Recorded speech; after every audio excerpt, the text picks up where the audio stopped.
અષાઢી બીજના પાવન પર્વે ભગવાન જગન્નાથજી ભાઈ બલભદ્ર અને બહેન સુભદ્રાજી સાથે નગરચર્યાએ નીકળતા હોય છે ત્યારે સૌથી વધુ આતુરતા ભગવાનના મોસાળ એટલે કે સરસપુરમાં જોવા મળે છે।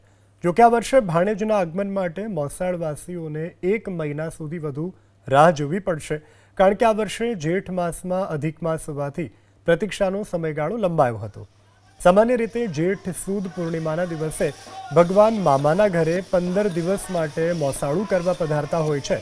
આ વર્ષે પણ અમદાવાદની અલગ અલગ ભજન મંડળીઓ અહીં ભક્તિ રસ પીરસવા માટે આવી પહોંચી છે।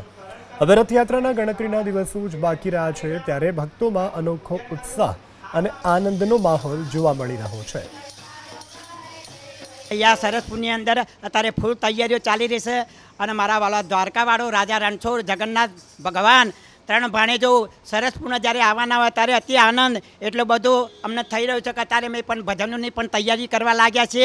કંઈ એક મંડળો ક્યાંથી બોલાવવાના ક્યાંથી લાવવા એ સરસ મજાના આનંદની વાત છે અને અંતરથી એટલો બધો ભાવ અમને થઈ રહ્યો છે કે જેઠ સુદ પૂનમ ક્યારે આવે, ભગવાન ક્યારે આવે અને અમે એની રાહ જોઈ રહ્યા છે। જુદા જુદા અમે એમને લાડ લડાવીશું અને સરસ મજાની એવા બધા આનંદથી ભજનો કરીશું, નાચીશું, કૂદીશું અને ભગવાનને અમે લાડ લડાવીશું। અમને બહુ દુઃખ થયું કે આ વખતે 1 મહિનો લેટ થઈ ગયા ભગવાન, એટલે અમને એ લાહો જલ્દી મળતો નથી। અમે રાહ જોઈને બેઠા છે ક્યારે ભગવાન આવે, ક્યારે અમે એમને લાડ લડાઈએ।